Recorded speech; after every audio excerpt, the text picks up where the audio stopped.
Welcome back to yet another धमाकेदार video of Best Invest India. आज की video में हम बात करने वाले हैं म्यूचुअल फंड एसआईपी का रिटर्न कैसे बढ़ाएं।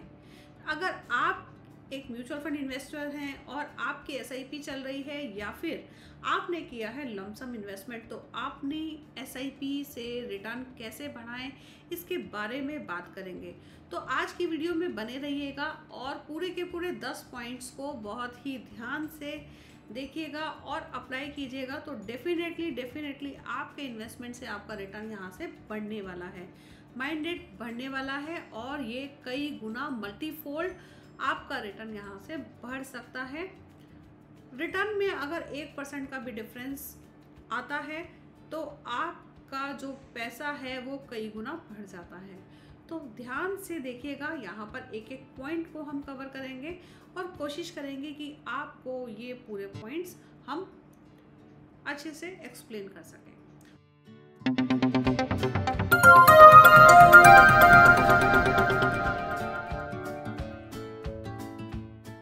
चलिए शुरू करते हैं और सबसे पहला टिप यहाँ पर यही है कि start early and invest for the long term. तो सबसे पहले आता है कि आपको अपना गोल एक असाइन करना है। गोल कुछ भी हो सकता है, आपका रिटायरमेंट हो सकता है, चाइल्ड एजुकेशन हो सकता है, कोई एसेट परचेज हो सकता है, या फिर आपका एक ट्रैवल भी हो सकता है, या फिर कोई भी चीज़ आपको ख़रीदनी है तो जिसके लिए आपको इन्वेस्टमेंट करनी है। तो आपको करना है अपना इन्वेस्टमेंट जल्दी से जल्दी स्टार्ट और उसको बनाए रखना है लंबे समय के लिए। ज़्यादातर क्या देखा जाता है कि इन्वेस्टर ने अपना इन्वेस्टमेंट स्टार्ट किया लेकिन बहुत ही जल्दी वहाँ से बाहर वो निकल आते हैं और फिर कंप्लेन होती है कि म्यूचुअल फंड से रिटर्न नहीं मिला। तो म्यूचुअल फंड से रिटर्न मिलेगा लेकिन आपको वहाँ पर लंबे समय निवेश करना पड़ेगा। अब लंबे समय क्यों निवेश करना पड़ेगा? देखिए, यहाँ पर म्यूचुअल फंड में ज़्यादातर लोग म्यूचुअल फंड को समझते हैं सिर्फ इक्विटी म्यूचुअल फंड। अब इक्विटी म्यूचुअल फंड में अगर आप निवेश कर रहे हैं तो इसका मतलब आप पार्ट ओनर हैं अपनी इन्वेस्टमेंट के। पार्ट ओनर का मतलब जितना फ़ायदा होगा या फिर नुकसान होगा उसके आप भागीदार हैं। तो यहाँ पर इक्विटी में निवेश करने का मतलब साथ में ये भी है कि आप कर रहे हैं एक बिजनेस में निवेश। अब चलते हुए बिजनेस में आप निवेश कर रहे हैं तो लेकिन आप एक नए इन्वेस्टर हैं, तो आपके लिए बिजनेस स्टार्ट हुआ उस दिन से कि जिस दिन आपने अपना इन्वेस्टमेंट किया। तो आप अगर प्रैक्टिकली सोचें तो एक बिजनेस को फ्लोरिश होने में 5 से 10 साल का समय लगता है।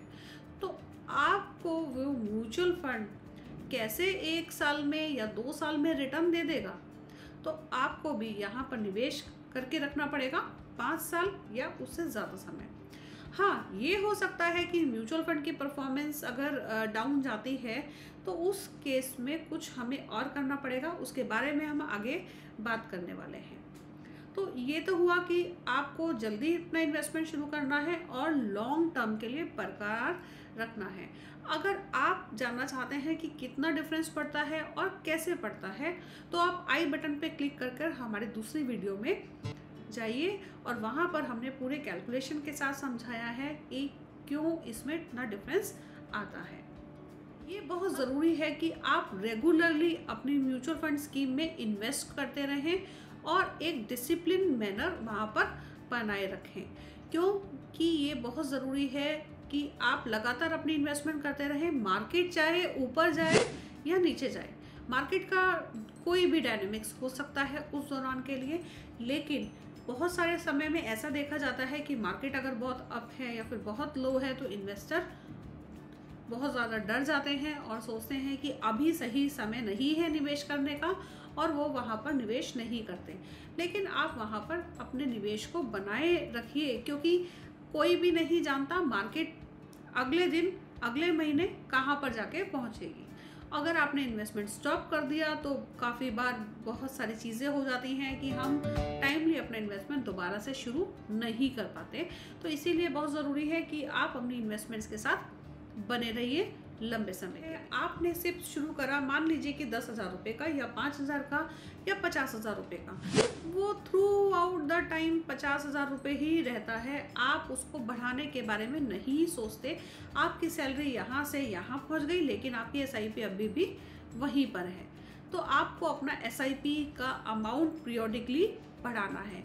इसके बारे में भी डिटेल में बात करेंगे हमारी नेक्स्ट वीडियो में, जिसमें हम बात करेंगे स्टेप अप SIP की, कि अगर आप अपना कंट्रीब्यूशन बढ़ाते हैं 10% से भी, तो भी आपके जो फ्यूचर अमाउंट है उसमें बहुत ज़्यादा अंतर आने वाला है। तो इसीलिए अपना जो SIP अमाउंट है उसको पीरियोडिकली बढ़ाएं। और याद रखिए, ये आपको ज़रूरी नहीं है कि आपको हर बार नई SIP खरीदनी पड़ेगी। जब अपनी SIP स्टार्ट कर रहे हैं तो आप उसी समय उसको ऑटोमेट कर सकते हैं। स्टेप अप SIP के लिए या फिर टॉप अप जिसे हम बोलते हैं, उसके लिए आप टिक मार्क पे टिक कर सकते हैं और आपको एक सेट अमाउंट से या फिर सेट परसेंटेज से आपकी SIP हर साल ऑटोमेटिकली बढ़ जाएगी। तो इसमें आपको कुछ नहीं करना, सिर्फ एक टिक मार्क लगाना है अपनी इन्वेस्टमेंट स्टार्ट करते हुए। Number 4, diversify your investments across various asset classes. ये बहुत बार देखा जाता है कि अगर इन्वेस्टर का इन्वेस्टमेंट ड्यूरेशन 1 साल या फिर 2 साल है, यानी कि उसको 1 या 2 साल के बाद ही पैसा चाहिए, तब भी वो इक्विटी म्यूचुअल फंड में अपना पैसा निवेश करते हैं, जो कि बिल्कुल ठीक अप्रोच नहीं है। और अगर आपको लॉन्ग टर्म में भी अपना इन्वेस्टमेंट करना है तो वहाँ पर अलग अलग एसेट क्लासेस होती हैं। जैसे कि आप अगर इक्विटी की ही बात करें तो इक्विटी में large cap, mid cap, small cap तरह की इन्वेस्टमेंट्स होती हैं। डेट में भी लिक्विड मनी मार्केट से लेके credit risk funds, long term guild funds, अलग अलग तरीके के फंड्स होते हैं। तो वहाँ पर आपको अपना पैसा डाइवर्सिफाई करना है। अपनी इन्वेस्टमेंट होराइजन और बाकी सारे फैक्टर, जैसे कि आपका एज,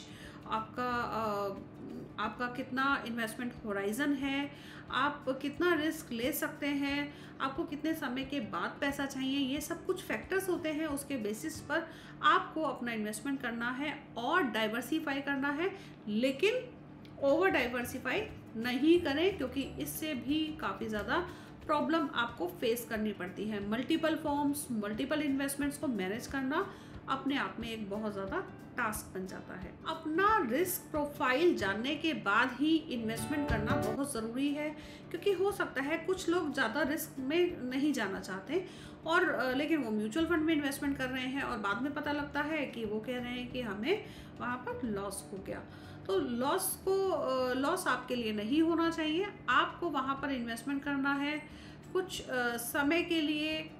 कितने समय के लिए करना है, आपका क्या प्रोफाइल है, आपका क्या कितना बेस स्ट्रॉन्ग है, अगर कोई मार्केट में टर्बुलेंस होता है तो क्या आप उतना रिस्क ले सकते हैं या फिर नहीं ले सकते, क्योंकि mutual funds fix return products नहीं है। इसको हमेशा ध्यान में आपको रखना पड़ेगा। यहाँ पर आपका रिटर्न ज़्यादा भी हो सकता है, कभी कम भी हो सकता है। अगर आपके पास इतना उस समय में इतना टाइम नहीं है कि आप लंबे समय इन्वेस्टमेंट करें, तो please please please equity investment से रेफ्रेन करें। आप उसमें नहीं जाएं। आप उसके लिए डेट म्यूचुअल फंड का चुनाव कर सकते हैं, आप उसके लिए शॉर्ट टर्म म्यूचुअल फंड का चुनाव कर सकते हैं, आप हाइब्रिड फंड्स में जा सकते हैं, बैलेंस एडवांटेज फंड्स में जा सकते हैं, या फिर आप और भी बहुत सारे इन्वेस्टमेंट ऑप्शन हैं जो कि फिक्स इनकम प्रोडक्ट्स हैं, पोस्ट ऑफिस की सेविंग्स में जा सकते हैं। तो यहाँ पर बहुत ज़रूरी है कि आपको अपना रिस्क प्रोफाइल को चेक करना है कि आपका बेस कितना स्ट्रॉन्ग है, आप किस एज ग्रुप में है, उसके अकॉर्डिंग ही आप अपनी इन्वेस्टमेंट वहाँ पर चूज द राइट फंड। ये बहुत ज़रूरी है कि आप अपने जो भी कैटेगरी में अपना इन्वेस्टमेंट कर रहे हैं, अपने फंड्स को बहुत ही वाइजली और पूरी रिसर्च के बाद में अपना फंड सिलेक्ट कीजिए। पूरी रिसर्च के लिए क्या मतलब है, यहाँ पर आपको उसके रिस्क रेशियोज चेक करने पड़ेंगे, फंड मैनेजर का क्या ट्रैक रिकॉर्ड है वो चेक करना पड़ेगा। अब कैसे आप कंपेयर करेंगे, कैसे फंड कौन सा अच्छा है या नहीं है, तो ऑब्वियसली आपको पीयर टू पीयर कंपैरिजन करना पड़ेगा। मान लीजिए कि आप एक एप्पल खरीद रहे हैं, तो आप दूसरे एप्पल या फिर दूसरे सब्जी वाला जो है उससे भी आप देखेंगे कि कौन सा एप्पल ज़्यादा बेहतर आपको लग रहा है।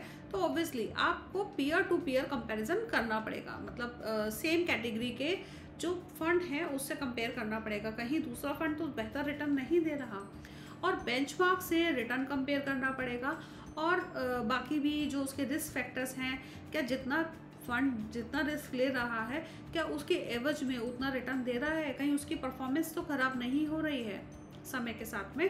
तो ये कुछ फैक्टर्स हैं जो कि आपको अपने माइंड में रखने होंगे, आपको उसको ट्रैक थोड़ा सा तो करना पड़ेगा। और अगर कुछ समय के बाद भी उसके परफॉर्मेंस में सुधार नहीं हो रहा है, उसका अल्फा नहीं बढ़ रहा है, तो टाइम है फंड चेंज। ये बात बहुत बात देखी जाती है कि हमने जहाँ पर इन्वेस्टमेंट कर दिया वो वहाँ पे इन्वेस्टमेंट हमारा चल रहा है और चल रहा है। रीबैलेंस करना बहुत ज़रूरी है। Rebalancing your portfolio is very necessary.